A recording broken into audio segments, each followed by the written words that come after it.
Hello viewers, welcome to the Inspiration Moment. I'm especially happy that I'll be having you tune in and hopefully be touched in ways that you didn't plan when you tuned in, right? The Inspiration Moment is a show that is taxed with that simple,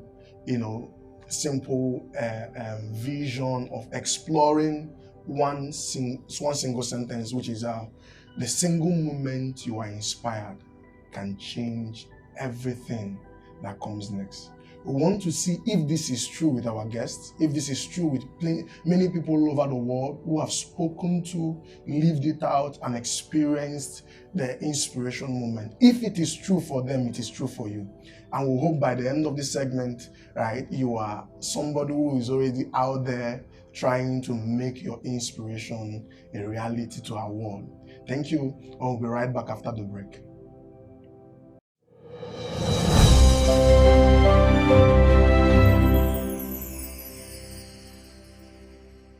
All right, viewers, welcome back. Thank you for that short break and hanging on to see what comes next. We are still on this single task, the inspiration moment, and exploring that simple truth. The single moment you are inspired can change everything that comes next. Now, with me here is my co-host, Mr. Joshua, and Mr. Joshua, welcome to the inspiration moment. Thank you so much. Yes, I'm excited to be here.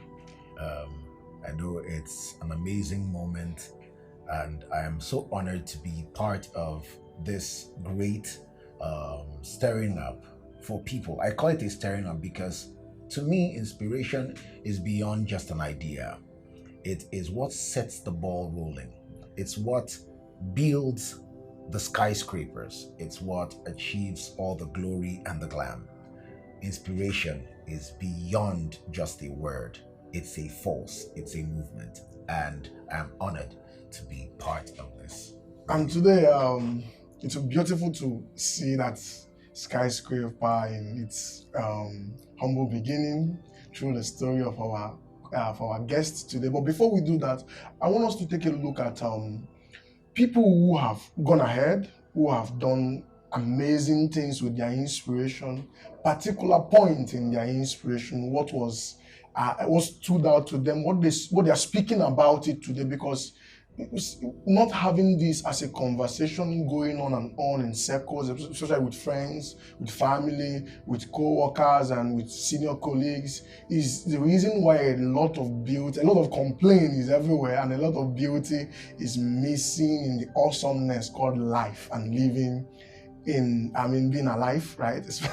Especially in Nigeria. So let's quickly take a look at a man I've come to love. I've seen a lot of his work on TV, and to hear the behind the scene, right, in the show, in the Graham's show, is something that I think we should look at today, talk a little about it before we introduce you to our guests. Let's watch that right now.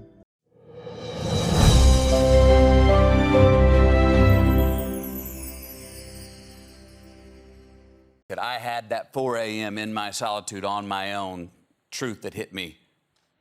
It lands like a butterfly and strikes like a lightning bolt at the same time. That truth that you go, okay, tomorrow when the sun comes up and I'm back in the masses and all of the world's coming at me and all those offers, I need to remember this truth. Now, I've been trying to get dramas and was even offering huge pay cuts. And they're like, no, stay in your lane, McConaughey. You're the rom-com guy. You got that down. Mind you, I enjoyed him, but I was wanting to do something different. Yeah. Because I couldn't do what I wanted to do. I said, I got to stop doing what I'm doing. So I said, no more rom-coms. Called the agent, said, let the town know. It's not going to happen. I went to Texas. Camilla's pregnant. I'm on the ranch, quiet down there. Camilla says to me, look, you don't know how long it's going to be dry, how long you're going to not go with work. This could go on, but this is non-negotiable. We're not going back. I was like, not going back. Now, a year goes by. Nothing. I call my agent. He goes, Matthew, I haven't even heard your name in 6 months. I'm going, okay. I may have just wrote myself a one-way ticket out of Hollywood. I start to think about other vocations, school teacher, wildlife guide. Maybe I'll go back to law school, all right? 18 months go by. I really think I've done it. I'm out. I get this romantic action comedy. It comes with an $8 million offer. I read it. I pass. I say, no, thank you. Comes back with a $10 million offer. I said, no, thank you. Comes back with a $12 million offer. I said, no, thank you. It comes back with a $14.5 million offer. I said, let me read that thing. Yeah. Same words as the $8 million offer, but it was better. It was funnier. I could see myself in it. This could work, right? But I ultimately said no. That must be so hard to say no. It was, but saying no to it, I think sent a little invisible message to Hollywood. Oh, McConaughey's not bluffing. We were talking about not flinching, Yes. not asking permission. Oh, he's playing offense. He's not just doing nothing. He's playing. He's on to something. And 20 months, 2 months after I turned that down, the offers came in that I was looking for, and they came in droves. It went Killer Joe, Mud, The True Detective, Dallas Buyers, Magic Mike. They came in everything I was looking for, and they would not have come in if I wouldn't have unbranded for that 20 months. Yes. All right. Now, Dwayne, you didn't have to unbrand. You had enough steam going. I can make whatever choice I want, and I'm going to make this happen over here. It was a time for me where I had to unbrand, and it took 20 months. But then I was doing, and all of a sudden my work was challenging the vitality of my life. I was like, there we go. Yeah. So cool. I know, absolutely. All right, welcome back to the studio, and it's been amazing. Mind-blowing testimony to this thing called the inspiration moment. Mr. Joseph, what can you say to this video and what I'm still Matthew stunned. was I'm revealing still to us? stunned that someone could say, I'm pursuing this. I'm no longer going to divert from what I want to have. I'm going for what I want. And they are willing to let go of whooping sums just to get it. It's mind-blowing just to imagine that he was willing to let go of... Do you know what's happening? Do you know what we're talking about? 14 months, 18 months, 20 months. Hunger is real. Someone who is on this part of life, everything about the standard of their life would be expensive, and you need to sustain life. He has a family. He has to deal with all the realities and everything. And this is the only thing he does. So imagine sustaining himself. Every other thing will just stare in the face and jack you by the shirt and say, hey, you better go back to what pays and not just what you want. But someone was willing to say, I will stick to this part, even if it means going down. I must get what I want. That's amazing. I think that's beautiful. What he did, the courage in him was crazy. But then there's something else he spoke to. He said when it got to the 18th month, right around when he he rejected the offer, he said something invisible happened. It's part of that thing I say about inspiration. There is a lot it will do for you if you have really caught it. That you don't have to do for yourself. I mean, who do you go to really convince that you've picked a new direction? And this is what is stuck with you, and you are convinced down to your bone that this is what it is. If inspiration doesn't go into that place and do something invisible for you, right? True, very true. I mean, that's crazy. What do you think about that? I tell you, there are a whole lot of people today that I think are even in our very world today, most people are doing not what they want to do, but what life has pushed to them. And that is the same thing that we see playing out. And most people's inspirational moments, or whatever it is that they thought or they believe is what they're meant to be doing, they are not doing. And you see some people, I was talking to an elderly person some time back. He's over 70. And he told me, he said, I have lived, I have touched money, I have done all this, but I don't think I have really lived my life. Because I have spent my life trying to train my children, trying to do this, trying to do that, just to survive. But I have not really lived my purpose. I've not really done the things that I wanted to do in life. I had money. So money, inspiration is not all about money. It's not all about this. And now you can see someone telling you, this is not what I want to do. And for people to really take me serious and to believe, he had to take a drastic step. He said he sent a shockwave. He sent a message. That silent moment did something that people now believe that this guy is not who we thought he is. he really is onto something. So you see, with inspiration, everything is a tool for you. Everything. Your patience, your Yes. waiting, your actions, every single thing, because of course you can now rely that the other part that you can do Yes. for yourself can get into action. Of course. And start doing something for you. Yes. And that brings us to our guest today. Yes. She is Yes. a phenomenon, right? A phenomenon, sir. And I have watched watched her do her thing. I agree. Is mind blowing. I agree.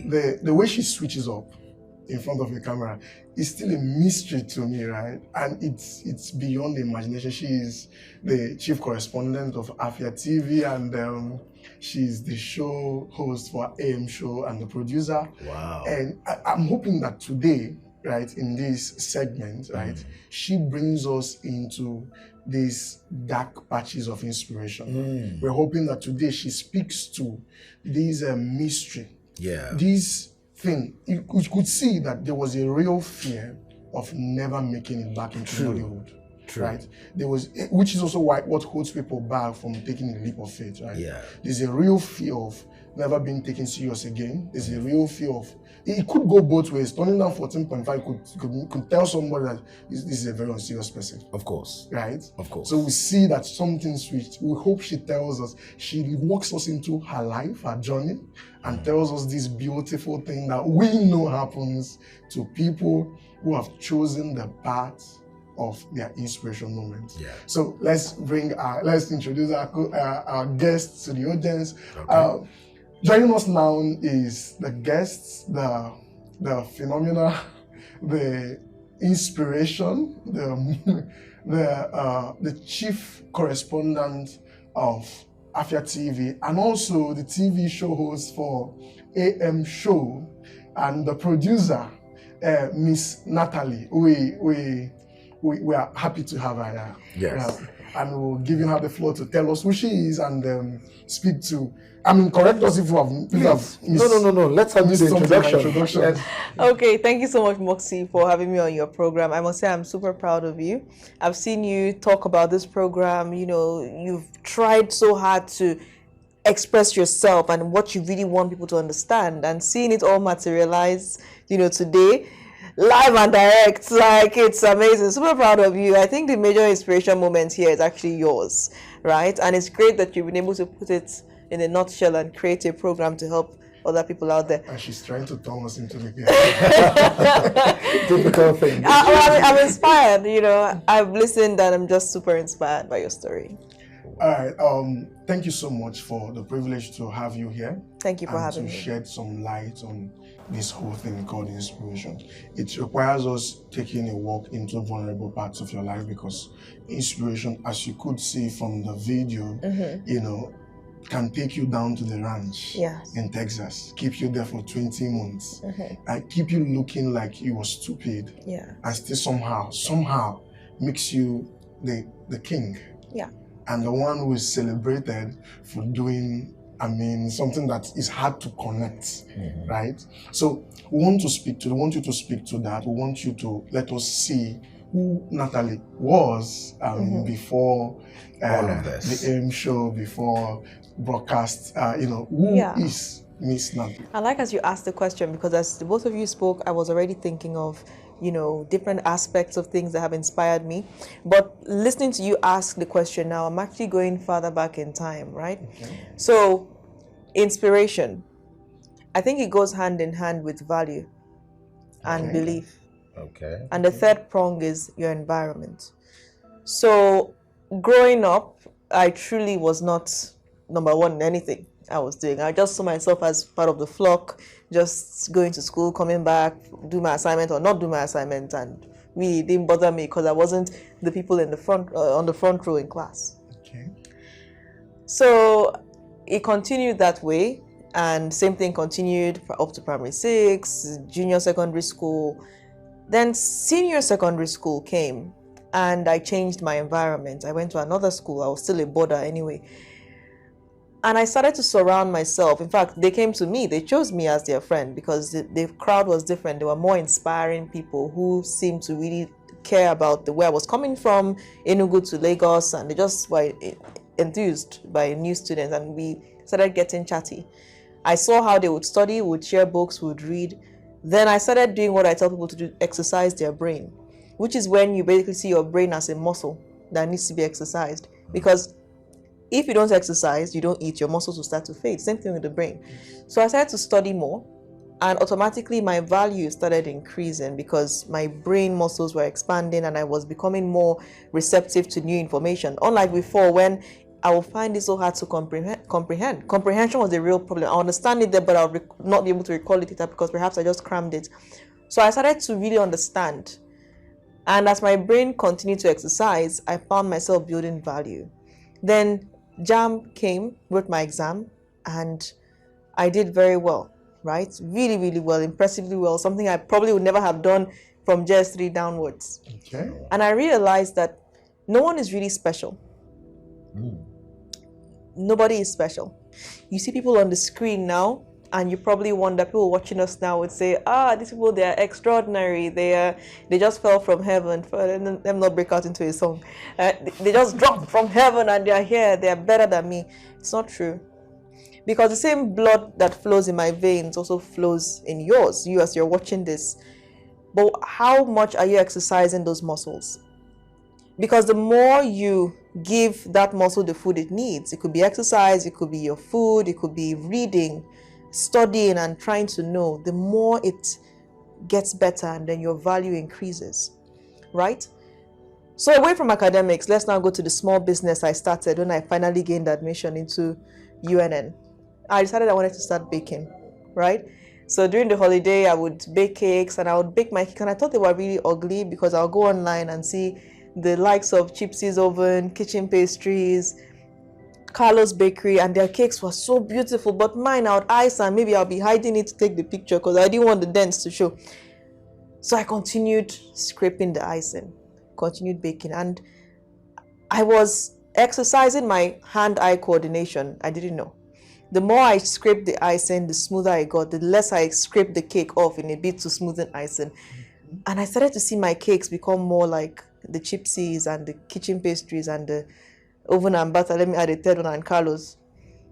And I realized that I was exercising my coordination. Then I got into AFIA TV. After I was about to move to Lagos, then I saw the ad and I applied here, got the job and started working here. And I'll do a couple of shows, the AM show. The first one was Men in Business, which I totally flunked. I don't know what I was doing and why I decided to use a teleprompter on the first day. It was a total mess. I looked so hideous and stupid because my eyes were not coordinating, right?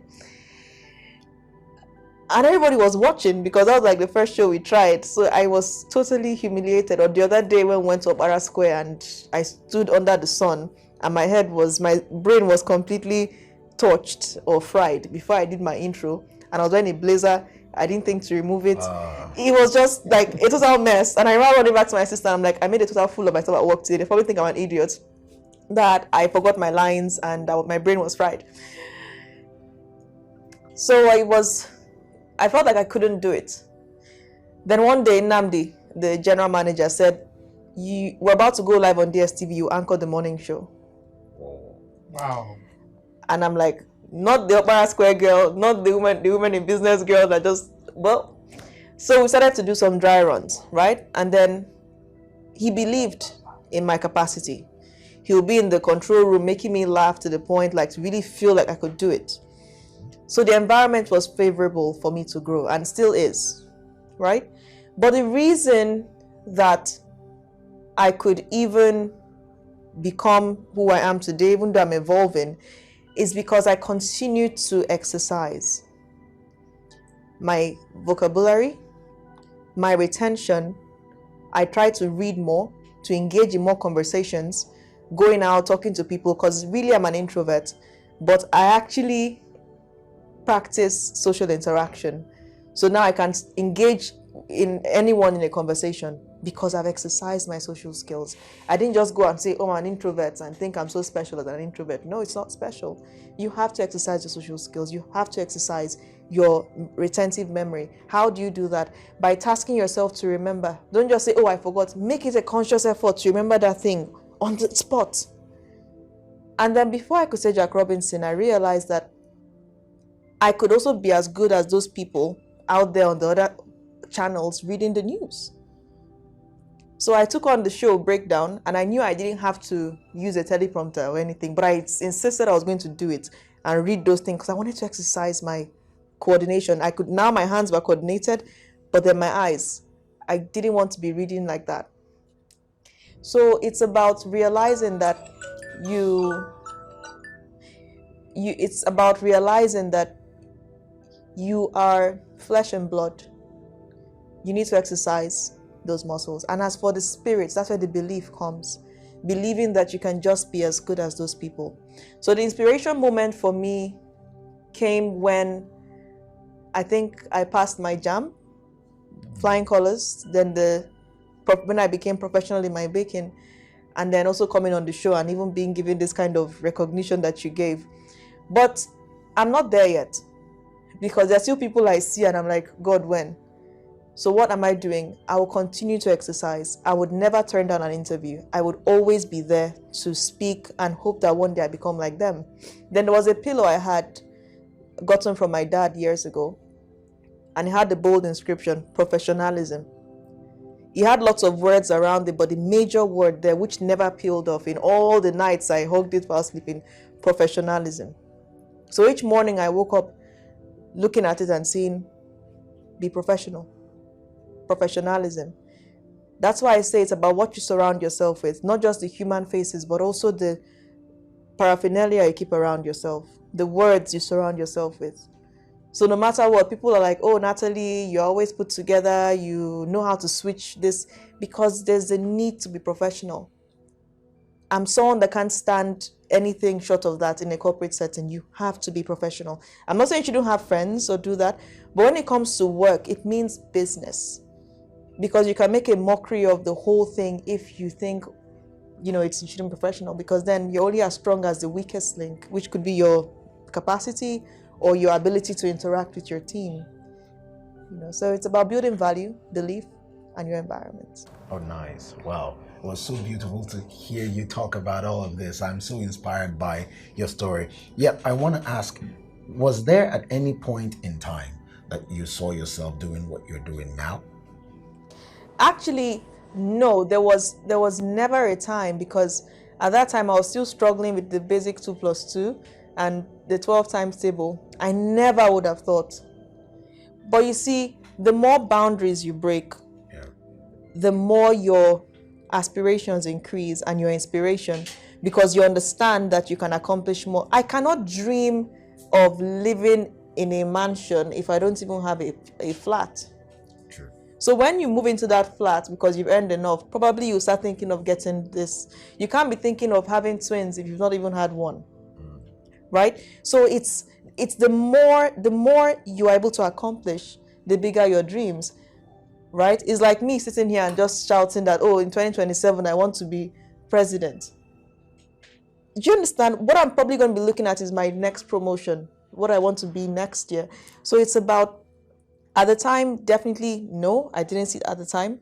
But as time progressed, probably after the baking and all that, when I started to have broader vision, I now realized that it was actually possible. Okay. This particular journey is amazing because she speaks to exercise. Of course. She exercised her faith in herself. She exercised her skills. She exercised her abilities, capacities. Yeah. And the more it grew, the more she had results and promotion and all, right? But then there's this. You said you can't remember any exact time, and that is comforting to somebody, because we can't have people going about thinking it has to be about Einstein experience and apple falling from the tree, and you're wondering why didn't it go up, and why would you wonder whether it should go up? That's even what is surprising about that story, right? But you said it's an accumulation of victory after victory, of an eye-opening experience after eye-opening experience, right? Which is beautiful. But I want to ask, right? They don't seem to be a straight line from the last thing that gave you the courage and impetus to pursue the next thing and here right now. What stands out to you, and of course there are so many things that should have happened in your life, is the baking in school, right? You had the change of location from Enugu to Lagos for the boarding school. Then you see the timelines you are sketching for us. Yeah. Then you had from the school, from the change of location in the school to JAMB. And that was a huge result, really huge motivation for you.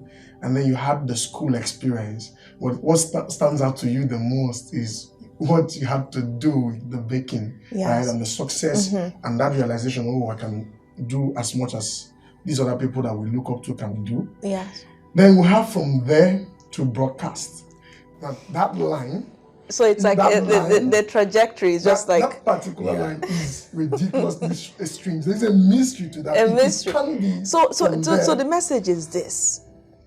It doesn't matter what you're doing today. Perfect it. Because there are people who feel like they will abandon this task halfway and go to the next task. And then because they've not finished that, they go there and leave it halfway. Because your brain is trained, is developed to continue at that capacity you've trained it to continue. So the essence is this: you can always be versatile. Like I said, you can decide tomorrow you want to go into professional badminton. But how well have you done the one you're doing today? Because that is the only thing that would give you the skill you need to accomplish whatever it is you want to do. So baking, broadcasting, two completely different things. But what I knew and what I know is common with broadcasting, and I still practice now, is you must deliver the cake. It doesn't matter how dirty your apron is. It doesn't matter which baker you had to tell to leave before, probably someone that wasn't doing well. It doesn't matter the sweats, the sleepless nights. All the bride and groom want is the wedding cake. And it's the same thing with broadcasting. So you soon realize that it's the same thing you practice, it's the same commitment, the tenacity. Sometimes you ask yourself, why is it that the chef or the baker is always, agitated and always, the way they talk, like, okay, we can't do this, we're going to have to do this. It's because it's the intensity of it, all right? And you come to the broadcast house, you go to the control room, there's always, it's not much different because it's the professionalism. Once you can professionally execute this, if you decide tomorrow, Moxie, that you've learned how to use the control room equipment, you've learned how to present, and you want to become a pilot, then you need to go to school, get trained, go through the same grinding of teeth to increase your coordination, and then you can fly a plane. But if you can't put a show, if you can't sit down through a 2-hour show, how do you sit down through a 7-hour flight? So it doesn't matter. The thing is, we always think, oh, this what I'm doing is not important, is what I'm going to do tomorrow. Why not today? If not now, when? If not now, when?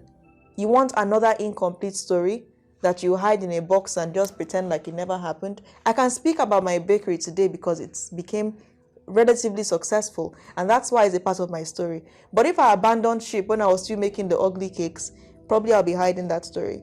But I don't need to do that. So see every time of your life as an intentional time, because you are telling a story.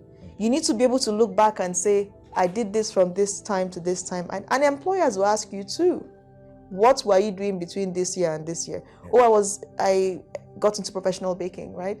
And you have an explanation, not, oh, I was waiting for my uncle who promised me a job in Onitsha and he did not come back. And so be intentional about now. Can you imagine that's how baking at a point in your life can be it for you in the next point in your life? It's amazing. And the whole concentration that she was able to give to this is now being applied to another, and all that is good. But I have a question, and this is very important for me. While you were speaking, I just kept asking myself, because there's always when one thing has to go, another thing you have to forgo some other things.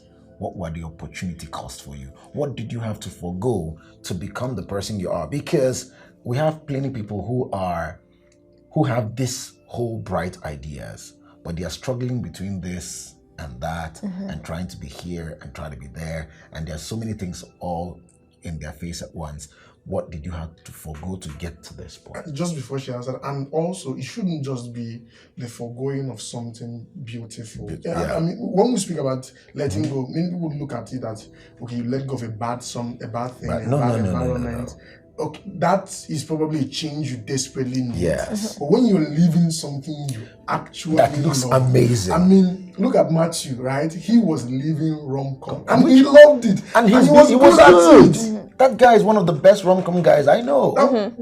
That's a big change. So Yes. to somebody working with inspiration, I mean, we have to know, like, because that story didn't tell us how much of a sacrifice that was for him, right? Yes. So when you were moving from that stage to the next one, because you got that relatively successful, right? Yes. What was that to you? What was that loss of a love of something you've invested in Lagos, to something that is Enugu. secret? I mean, something that She was you supposed to go to knew. Lagos also at some point. Yes. Yes. I mean, that changing direction from Lagos Exactly. to staying, that's also something big. So tell Yeah. us that story. So it's the answer to that is time.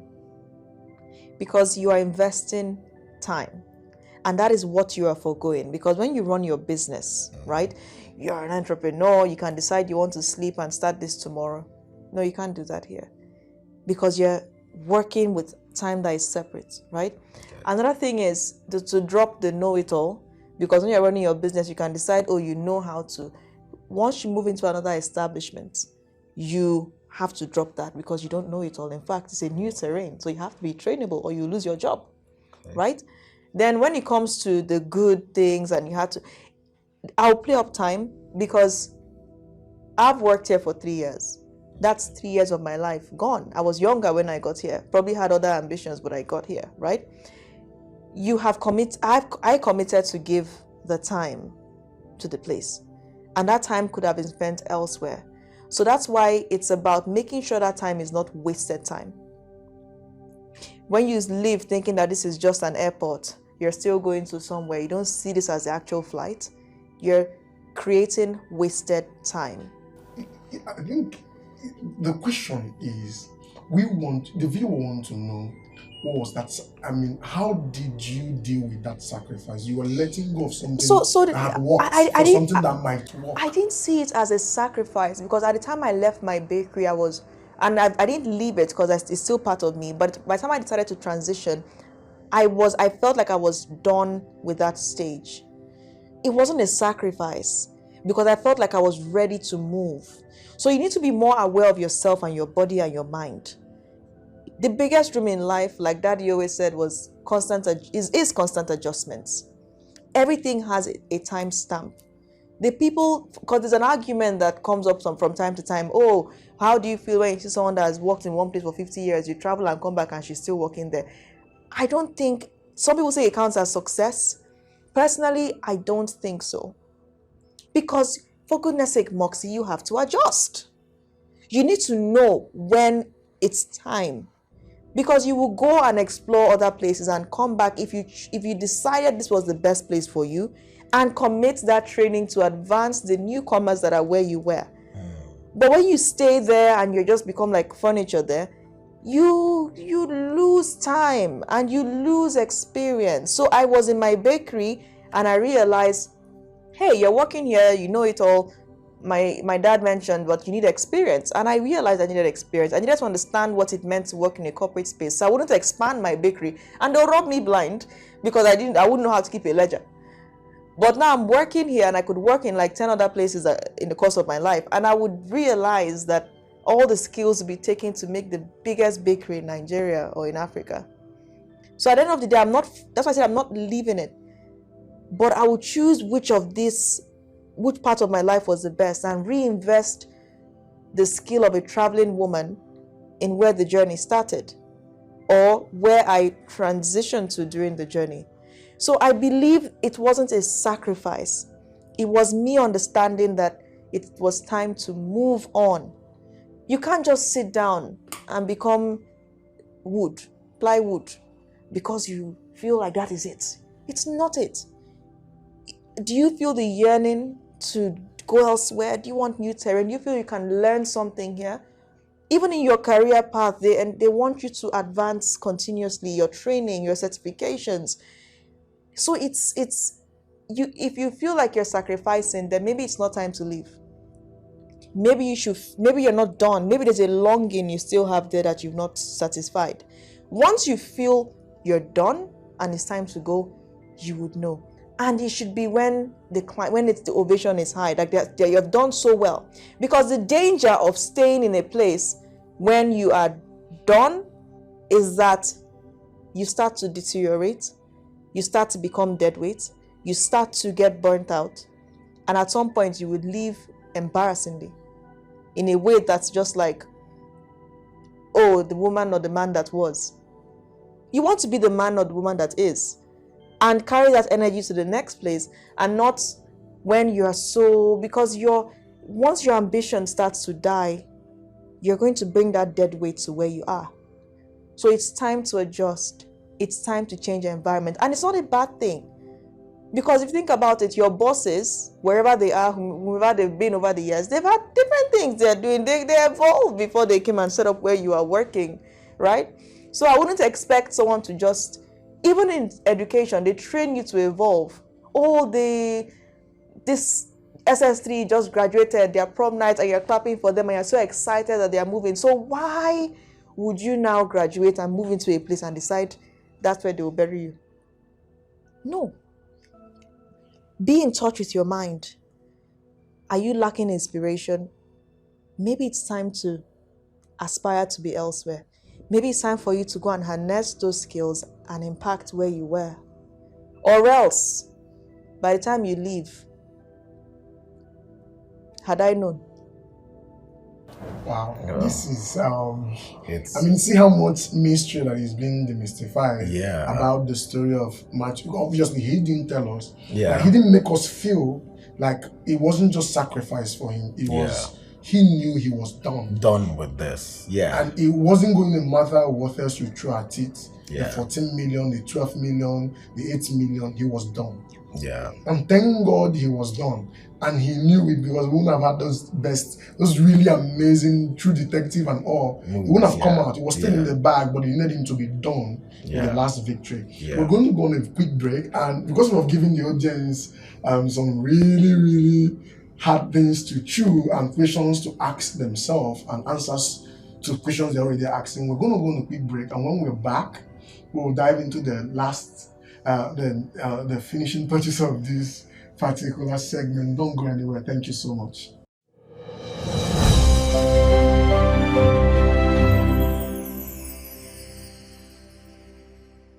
Welcome back to the inspiration moment. We have been on a journey with Miss Nathalie, and she has really unraveled so much mystery, value, environment, and all. She has told us things about the journey and moving to the next stage of inspiration. And she spoke to the fact that if you're struggling with it, you're probably not done.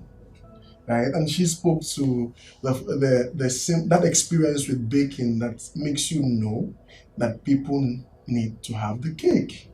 Right? And that's amazing.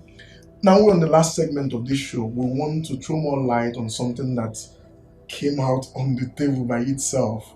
That separation, that moving to the next level, that thing about inspiration that tingles you to know, okay, we're probably done here.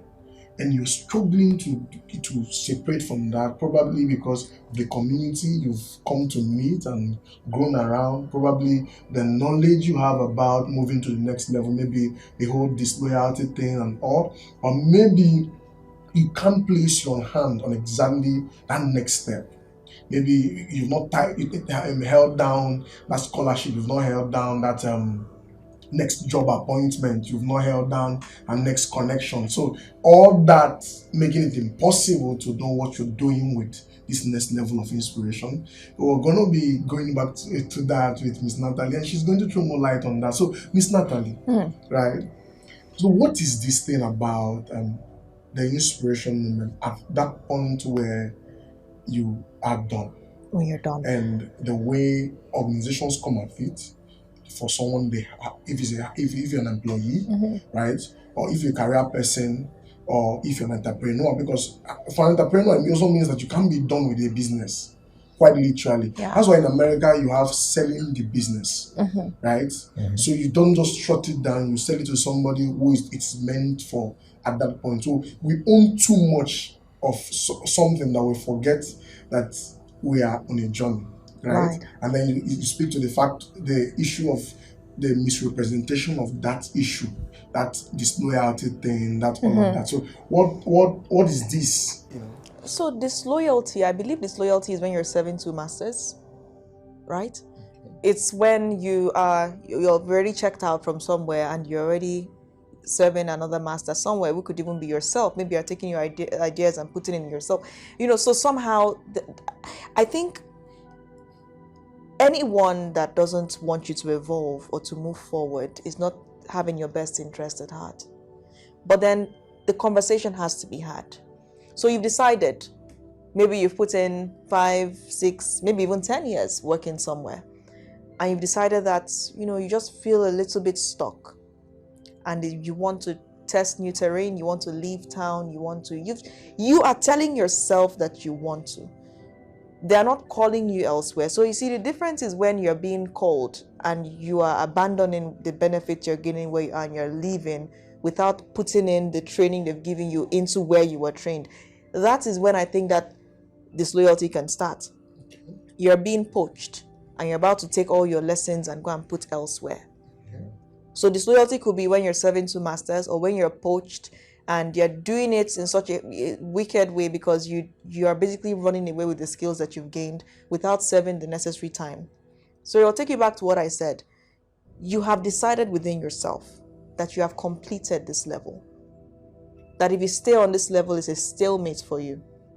You've decided that you want to leave town, you want to go elsewhere and try new terrain, you probably want to start your own thing, whatever it is. So the next step is to have a conversation. This is where I am with your boss. This is where I am, and this is what I'm thinking of doing. I assure you, it's either two things. They bid you farewell, or they try to meet the expectations that you have, probably the things making you want to go there. But nobody would want you to stay back if you've come at a time when you're already dead weight. You're so frustrated, you're not doing your job, maybe you decide when you're coming to work and when you're not coming to work. They're probably going to just tell you to leave, and you realize you had no value, right? So the thing is this: you put your points across, and then they can decide to meet up with your renewed expectations because of the number of years and the effort you've put in. Maybe they want you to stay a little longer, but even that time, it's not the end. Your long-term plan is still to leave. Yes, you can deliver more till they can sufficiently replace you, but as a human being, you have to adjust. And it's even if you insist that no matter what you give me, I still want to go over somewhere else, then it should be on good terms, because you do not know when you would meet again. You don't know when or how useful this connection will be. But there are people that believe that because they want to move, everything is now, they must put everybody down, they must do that, you must shout at your boss, it's not necessary. Do you understand? So It's called separation anxiety. You're scared, you don't know how. How about you have the conversation first? And then you see where their mind is at. You might realize, maybe you still have more to give, or maybe you want to leave, but leave respectfully, in a way that if it doesn't work out there, you can always come back, right? So it's nothing, anyone that now insists that you should stay and you must continue where you are, and they're not giving you any improved value, they're not making it easier for you, then believe me, your first instinct was right. You should just leave, because it means they're not even valuing what you're putting in. It's either they're trying to boost your experience, giving you a reason to stay, or respectfully it's bye. But if they're telling you to stay, if not you're disloyal and then they get insulted, then your best bet is probably to not stay, because it tells you exactly where you're seen, and maybe you're becoming a deadweight. Okay.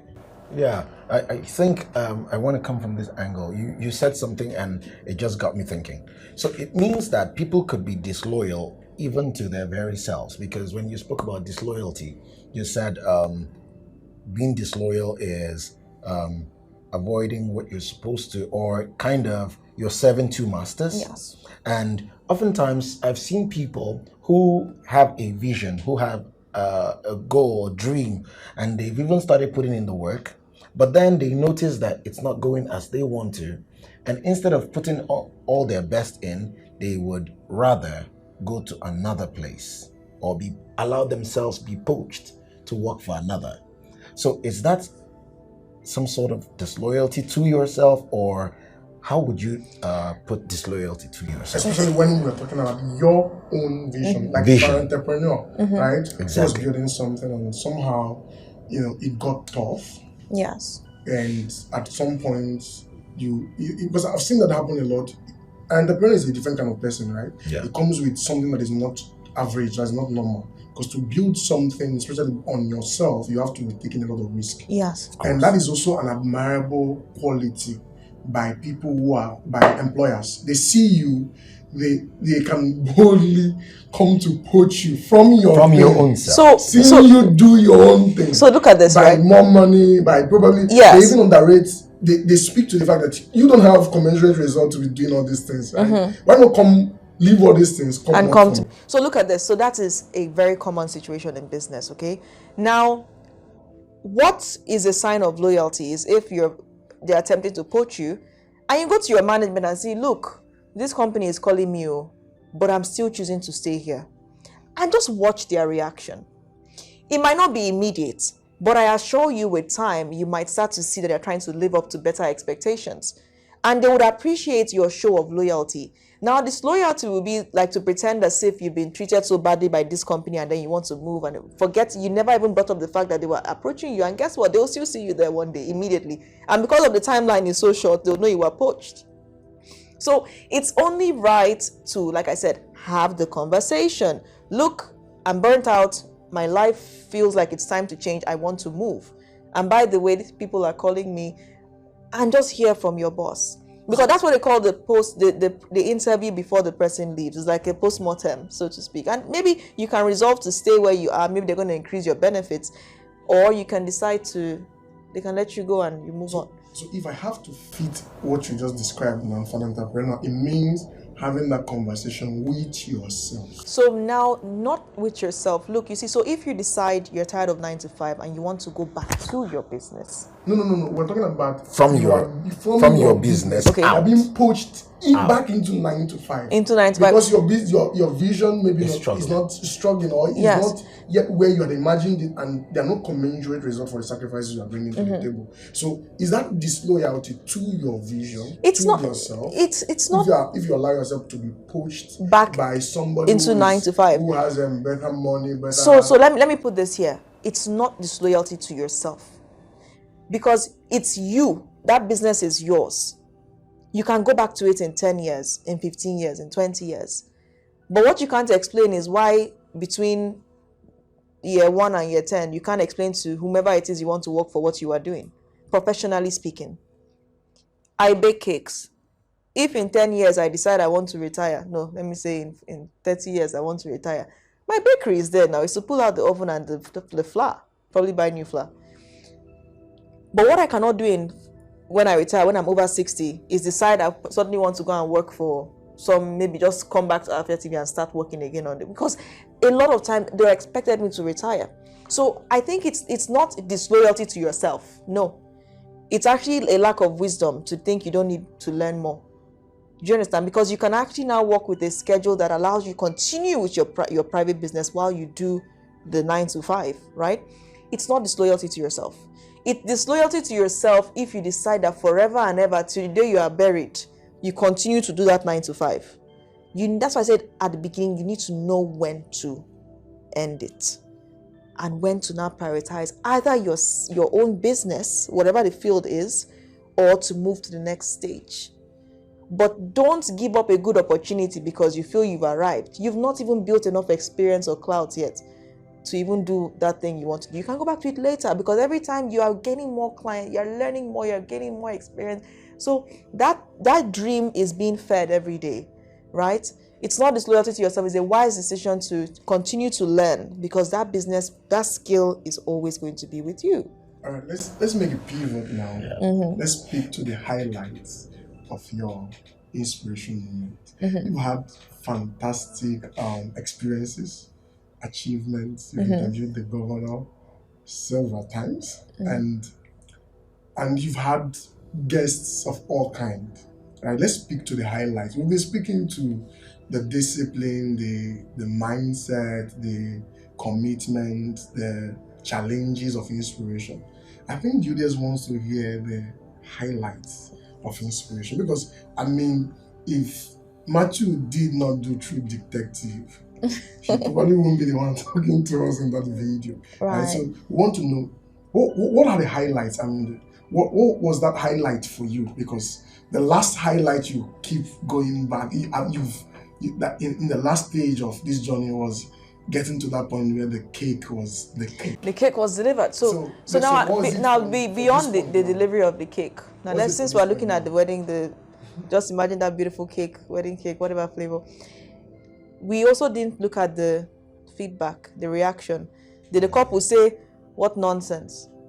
Or did they say, "This is the most beautiful cake I've ever seen"? Now, the inspiration moment for me was the day I walked into a restaurant and I was introduced by an interview I had conducted with someone. That was when I saw the feedback, the impact. That sometimes as a journalist, interviews introduce you. They say, "Oh, I remember you, Nathalie, you interviewed this person." And I'm like, mind blown. That you can sit with someone and have a chat. You can have somebody here and all of a sudden you have gone from ground 0 to ground 100. That interview has introduced you. You're in your mind at that point, number one, you're made at that moment. So what inspired me then was that we were being seen, we were making an impact, we were being heard.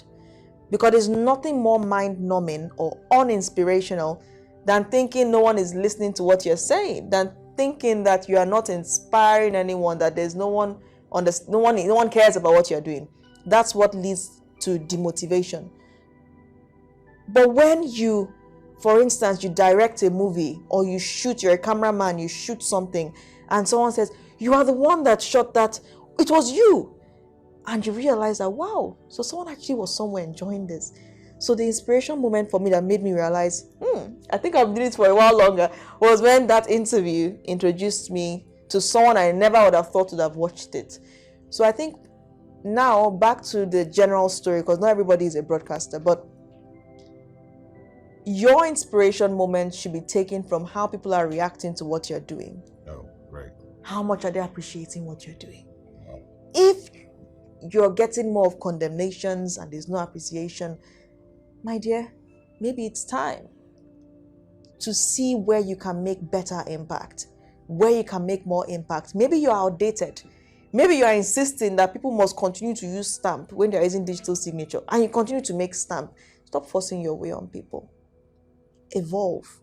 And then maybe somebody will say, "Hey, this software is the best software I've used. I think I'm going to tell my friends about it." And you see yourself being inspired to make more designs and more templates for them to use. But don't be so stubborn that you are like this and nah. Now that's Wow. That's I mean, this is a premium course. yeah. Yeah. We are expressing Tony Robbins. I'm telling you. We are. This is a clear one. amazing. Now we are down to the last few minutes, and I wanted to ask, because you still didn't tell us your highlights apart from the feedback. You still didn't tell us that, but we're down to the last few minutes of the show. We want you to talk to the audience and tell them about, advise them, tell them something. You can give them a summary of what this has become, right? Or what you feel they should pay. I think we are in 2026, and this is a year that is still unfolding, and there's a lot of anxiety all over the world with the war and Nigeria, and then a lot. We'd like for you to speak to them in 1 minute so we can bring the show to an end. You're asking me to do a monologue.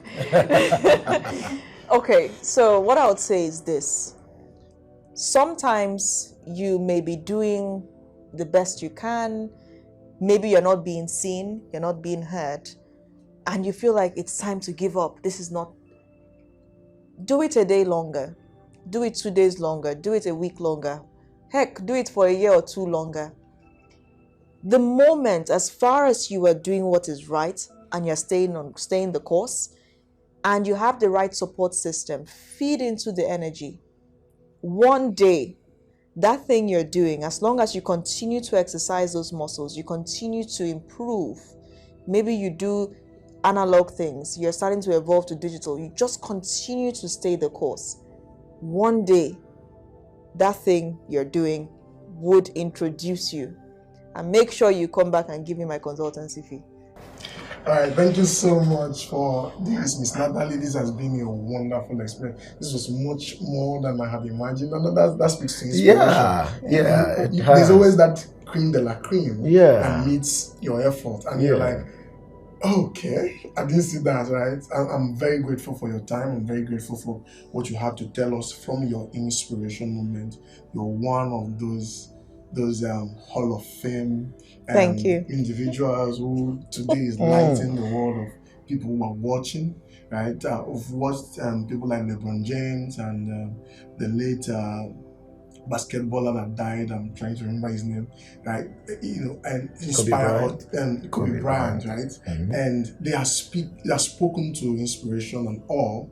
And today we're taking it from Nigeria, from Africa, from Enugu, from our AFIA TV, right, to the world. And it's beautiful. Thank you so much. Thank you, Moxie. Thank you so much. So, Mr. Joseph, do you have anything to key in? I think it's been a serious learning season for me. Thank you, Ms. Nathalie, for doing what you did. Like, all your stories have said so many things. And one of the things I think I'm taking with me is that no matter what you're doing, if you need to stop at some point to go and get further experience that will come help you with whatever you're doing, feel free to pause. Feel free to go and get another exposure, learn from someone, get to know what they're doing, even if it means going from your job to a 9-to-5 for a season, so as you can understand what the books are, so as to understand what coordination is. Do it, as long as it helps you to achieve your goal at the long run. The only place where you are dead is when you put it, you close it, and it's done for. But if you know that everything I'm doing is a means to an end, then automatically you're still winning at the end of the day. Thank you, Joseph. All right, thank you so much to you, the viewer, who have been amazed to have you with us. And it's such an honor, right? We don't take this for granted.